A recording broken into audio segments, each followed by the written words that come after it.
journal sur la télévision diocésaine Bouzani. Chers téléspectateurs, salutations fraternelles et surtout bienvenue dans ce journal dont voici les principales articulations.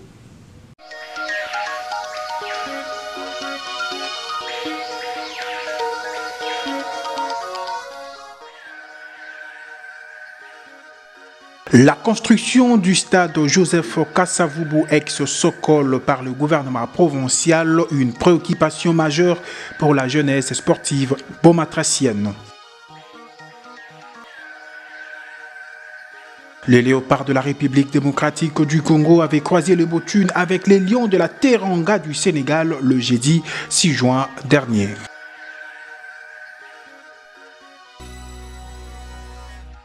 Encore une fois, mesdames et messieurs, bienvenue dans ce journal et surtout merci de rester avec nous.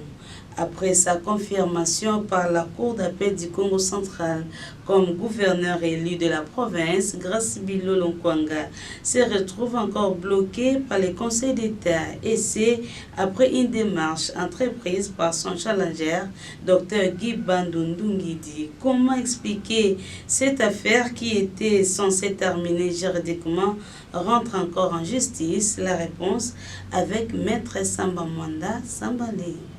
Comme nous le constatons tous, après que la Cour constitutionnelle puisse rendre son arrêt, ordonnant à la Cour d'appel de Matadi de proclamer son Excellence Grace Bilolo comme étant gouverneur élu. Il s'est fait, heureusement ou malheureusement, la partie succombante a de nouveau saisi le Conseil d'État pour que la décision demandant à la Cour d'appel de proclamer le gouverneur élu soit examinée devant cette même Cour, c'est-à-dire le Conseil d'État. Que dit la loi? Oui, comme nous le savons tous, personne n'a le monopole du droit, mais nous allons essayer d'analyser. À titre principal, l'appel, c'est un droit reconnu à toute personne lésée à la suite d'une décision rendue par une juridiction inférieure. Et le cas échéant, il y a une décision de la Cour constitutionnelle qui a demandé à la Cour d'appel de Matadi de publier les gagnants.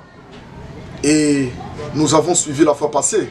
La Cour d'appel a siégé pour finalement reproclamer, parce que c'est déjà chose qui a été faite, mais malheureusement, par la caprice ou la volonté des hommes mal intentionnés, cela a un peu été tardé. Et la Cour d'appel, pour ne pas trop me le dire, a fait son travail tel que demandé dans l'arrêt rendu par la Cour constitutionnelle.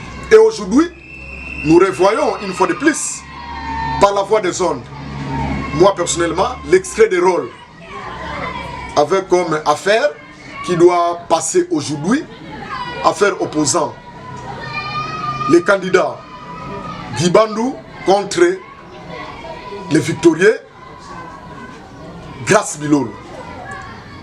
Et par rapport à cette question, je pense que sous réserve de la position que doit prendre le Conseil d'État. Mais déjà d'emblée, j'anticipe qu'il y a une difficulté, il y a une question de droit. Parce que on ne peut interjeter appel que à la suite d'une décision rendue. Or, avec l'audience de la fois passée à la Cour d'appel de Matadi, la Cour n'a fait que publier, n'est-ce pas, Grace Bilolo comme gouverneur élu. Et encore que celui qui a pouvoir ou qualité d'interjeter appel, elle doit être partie au procès. Et dans l'arrêt publié récemment par la Cour d'appel de Matadi, en tout cas, je pense qu'il n'y avait qu'une seule partie, c'est-à-dire Grace Bilolo qui a été confirmé gouverneur. Et la partie qui vient d'interjeter l'appel devant le Conseil d'État, était-il parti au procès? Point d'interrogation. Et pour interjeter l'appel, y avait-il une décision? Je dis non. Il n'y a aucune décision qui doit être attaquée de nouveau devant le Conseil d'État. La Cour d'appel de Matadi n'a fait que publier les candidats gagnants au scrutin du 29 avril ou mai de l'année en cours, où il y a eu organisation des élections des gouverneurs. Donc, je conclue en disant que pour interjeter appel, il faut être préalablement parti au procès. Non seulement être parti au procès, il faut avoir qualité. Non seulement avoir qualité, il faut qu'il y ait une décision. Et par rapport à ces 3 éléments, notamment avoir la qualité, être parti au procès et contester une décision, je pense que Kadi Kibonga. Et moi personnellement, en tant que juriste de mon État, nous sommes là, nous attendons, peut-être que cela va nous servir de leçon. Parce que cette question, depuis la nuit des temps, n'a jamais existé. Et quelque part, dans les us et coutumes prétoriennes, on dit que appel sur appel n'est faux. Et aujourd'hui, il se fait malheureusement, il y a un appel où il n'y a aucune décision rendue, où il n'y a pas beaucoup de parties au procès. Donc nous attendons, nous resterons observateurs pour voir ce que dirait de nouveau le Conseil d'État. Mais j'anticipe, si la dite action ne serait pas déclarée irrecevable, elle sera déclarée recevable mais non fondée. Après une superficie de 2 345 444 millions de kilomètres carrés, est-ce que la République démocratique du Congo a besoin d'un gouvernement à la taille de 54 ministères et son bon fonctionnement comme ça n'est le cas avec les gouvernements souminois? Nos reporters ont entendu les micros ce vendredi 7 juin 2024 à Titi Pungi, président de la société civile de Boma, qui a donné son avis quant à ces propos recueillis par Guélingissa. Moi je trouve que c'est trop, parce que s'il y a trop de ministres, ça va occasionner beaucoup de dépenses, ça va occasionner une consommation énorme du budget national.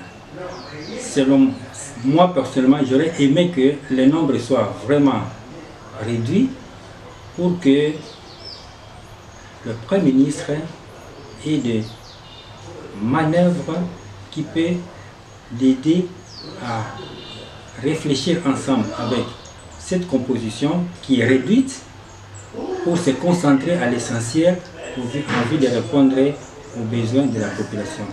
Ce qui dérange dans notre pays, c'est le poids politique. Donc le Premier ministre n'a pas la main libre. Parce que tous les politiciens, tous les partis aiment seulement se représenter au gouvernement. Or, on peut servir le pays autrement, même en dehors du gouvernement. Mais chez nous, les Congolais, nous voulons seulement faire partie du gouvernement. C'est ça qui dérange un peu le pouvoir politique. Vous avez compris que même pour mettre en place ce gouvernement, ça a pris beaucoup de temps, plus de... En fait, je ne sais plus combien de temps, mais je sais que ça a pris beaucoup de temps et la population a commencé à s'impatienter. À quand la sortie du gouvernement? Tout ça à cause du pouvoir politique. Mais le gouvernement est sorti. Voilà pourquoi nous demandons seulement au Premier ministre de mettre en première position ou en premier plan les desiderata de la population. Je crois que le président de la République, à son investiture, il a parlé sur les priorités, sur les 6 priorités. C'est là où nous appelons à notre Premier ministre, qui est une femme pour la première fois, ça nous saluons, et vraiment de se concentrer et de focaliser les efforts pour répondre aux attentes de la population. Par l'environnement, les travaux Salongo, c'est pour tous les jours, car nous produisons des déchets au quotidien. C'est par cette phrase que le bourgmestre de la commune de Kalamou, Abel Lusakweno, a parlé du fonctionnement des travaux Salongo de chaque mercredi et samedi qu'il a initié depuis son avènement comme gestionnaire. Il a dit au micro de Guélingissa. La sensibilisation est continuelle, c'est la vie. Nous gérons, nous déjectons les déchets, nous produisons les déchets chaque jour.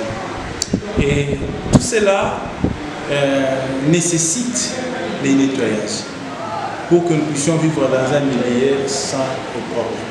Et cela contribue à notre santé. Voilà pourquoi, et Banda Kalanata, l'éthique Salongo, et Salongo, on a kino de l'eau dans la commune de Kalamou. Tozoko bana yango bandeko ba papa na ba maman bilenge basipe mibali mboka na biso eza mboka na biso ya kitoko to continuer ko kombola esika nyonso ofandi pembeni na yo wana yango wana nde espace ya Kongo na yo longola matiti longola salite ozokoteka na balabala to ndako na yo ezali na prince mbela ezali ke Prince wana esika yo za environnement immédiat na yo bongisa yango kotika te sachet tonda kotika te salite kota. Salon ya chaque mercredi, chaque samedi ezali maintenu toujours au sein de la chef des cellules, chef des avenues, chef des quartiers. Ndenge kaka tout ça la to renforcer lisusu kutu po ete bangongi bazala te bana ya boma bana ya kalambu to ka kufana na commission moko ya malamu.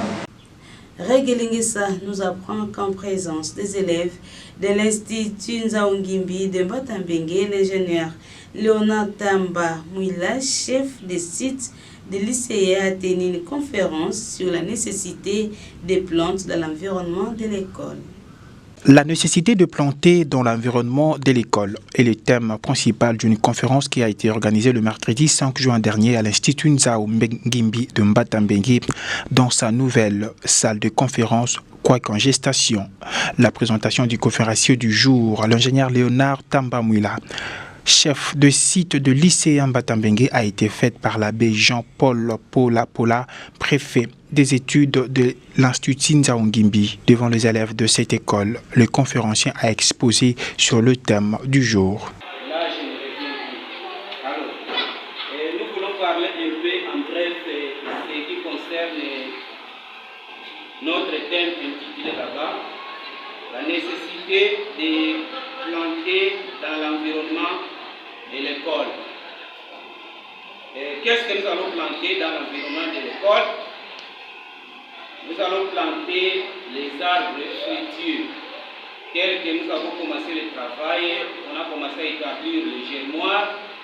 Après les germoirs, nous avons aussi établi les pépinières. Les pépinières, je vais expliquer c'est quoi. Mais je voulais d'abord parler sur l'arbre fruitier. L'arbre fruitier c'est quoi? L'arbre fruitier est cultivé spécialement pour ses fruits. Donc l'arbre fruitier, ça nous aide pour produire des fruits.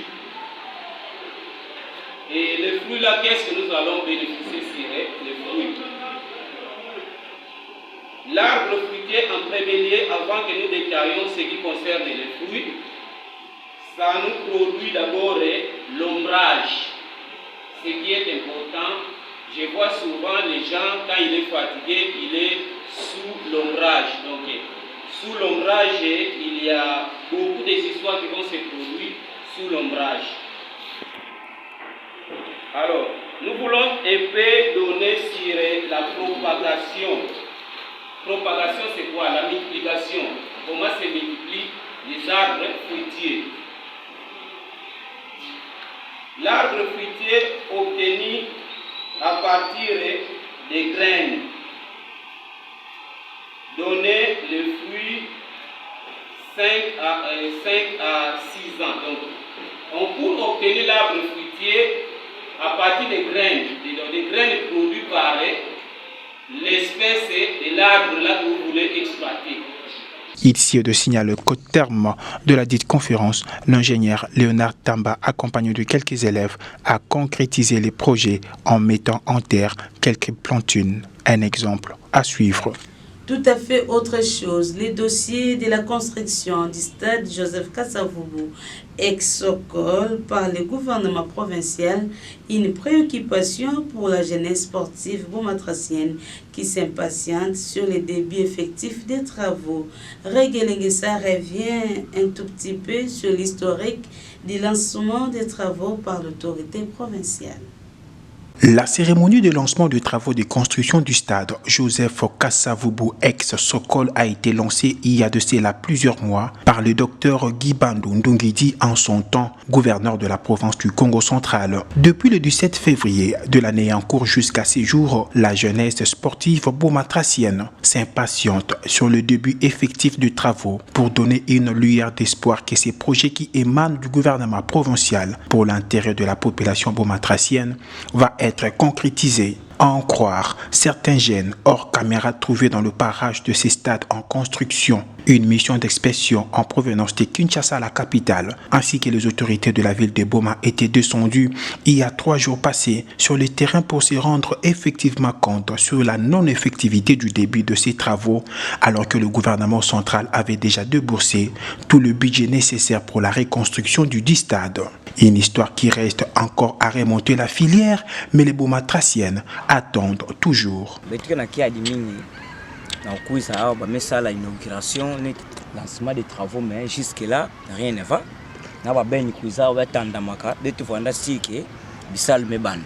Mais Tiboué qui m'a montré Salim avec qui a dit Mingi, il y a maintenant dit la gouvernement, vraiment, bambouquer la bête une team, va continuer Bissal. Vraiment, et on appelle ça Mingi chance, la grâce de l'eau. Le Roland Baka qui fout Mouina, malgré tout, on a nous Anissa, ni même Bakayao. Comme ça, qui savent à quoi toile. Ces dossiers restent à suivre. Un mot sur le sport, mesdames et messieurs, avant de poursuivre ce journal. Les léopards de la République démocratique du Congo avaient croisé les bottines avec les lions de la Teranga du Sénégal le jeudi 6 juin dernier. Une rencontre qui a fait bénéficier les lions de la Teranga d'un point pour les Dakar. Commentaire de Célia Kelly. Un point important qui s'ajoute à l'écarnier. Pourtant, rien ne semblait se décider après la mi-temps. Les léopards réussissent leur déplacement de Dakar en arrachant les nids devant les lions de la Teranga. Mal embarqués, les Congolais se sont repris pour prendre les Sénégalais dans leur propre piège. Dans les dernières minutes du match, les entrées de Bongonda, Akolo et Mayele ont apporté le déclic. Le second souffle a fait sauter la serrure d'Alou Cissé et sa bande. Les lions de la Teranga qui menaient bien leur première mi-temps avec une bataille physique sur tous les duels ont lancé les débats à la 47e sur une belle séquence d'attaques placées. Ismail Assar conclut une balle qui stagnait sur la ligne de Berthaud. Nonchalant, Nicolas Jackson a de justesse touché le montant droit, ratant but du KO avant la dernière demi-heure de jeu. Lancé en joker, Fiston Mayele va d'une frappe en demi-volée faire nager les Congolais dans la joie à 5 minutes de la fin. Efficace est le management du sélectionneur de Sabre sur le coup qui a profité de sa fraîcheur du banc pour frapper les lions au bord du souffle. Un île qui soulage dans la quête du meilleur positionnement dans les groupes B de ces éliminatoires de la Coupe du Monde, Canada, Mexique, États-Unis 2026. La RDC avec ses 4 points peut se frotter les mains avant la réception du Togo ce dimanche 9 juin à 17h. En marche de la 4e journée, la nécessité sera une victoire pour viser la 2e place. La bataille pour le mondial sera hachée dans cette poule qui se présente très serrée. Les Soudan pointent à la première place avec 7 points. Le Sénégal suit, puis la RDC vient en 3e position avec 4 points. Et en page nationale, mesdames et messieurs, sachez que le procès de la tentative de coup d'État d'y avoir déjoué le 19 mai à Kinshasa, la capitale, s'est ouvert ce vendredi 7 juin 2024. Suivez. L'audience a commencé vers 12h40 devant le tribunal militaire de Kinshasa-Gombe, ségeant dans l'enceinte de la prison militaire d'Indolo, dans la capitale congolaise. Les accusés, dont 3 Américains, tous vêtus de la tenue bleue et jaune, les détenus ont pris place sous la grande tente destinée aux audiences dans la cour de la prison. 4 femmes figurent parmi eux. Des diplomates occidentaux étaient présents, en plus de nombreux journalistes et avocats. Pour rappel, dans la nuit du dimanche 19 mai à Kinshasa, au quartier IP de la Gombe, plusieurs dizaines d'hommes armés avaient attaqué le domicile du ministre Vital Kamerhe, devenu depuis président de l'Assemblée nationale avant de visiter le palais de la Nation, bâtiment historique abritant le bureau du président Félix Tshisekedi. Les enseignants y étaient filmés, brandissant les drapeaux du Zaïre, ancien nom de la République démocratique du Congo, et en réclamant le départ de l'actuel chef de l'État. Leur aventure s'était arrêtée là avec intervention de forces de sécurité qui, selon l'armée, avaient interpellé une quarantaine d'assaillants et en avaient tué 4 autres, dont leur chef, Christian Malanga, 41 ans, un Congolais installé aux États-Unis. Le porte-parole de l'armée avait rapidement parlé des tentatives de coup d'État étouffées dans l'œuf. Le gouvernement évoquant un peu plus tard une tentative de déstabilisation des institutions. Fin de ce journal, mesdames et messieurs, place à présent rappeler les titres.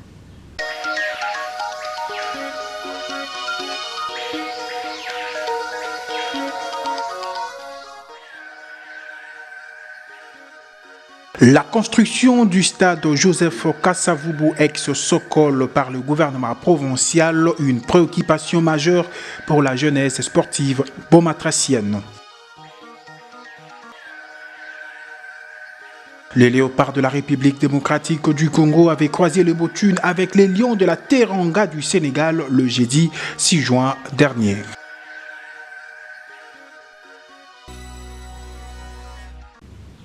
C'est par ici que nous tirons complètement les rideaux de ce journal. Un journal de Reguelengesa qui a connu la réalisation et la production de nos deux ingénieurs, Edi Lumba et Crépin Ngumba. Vous, mesdames et messieurs, merci de votre aimable attention et surtout bon suivi des programmes sur la chaîne de l'Église catholique. Suivez également ce journal sur YouTube en tapant RTDN Boma. Partagez et abonnez-vous. N'oubliez pas d'activer la cloche des notifications. La RTDN dans vos poches, la RTDN entre vos mains, la RTDN à l'heure du numérique. RTDN, chaîne de l'excellence.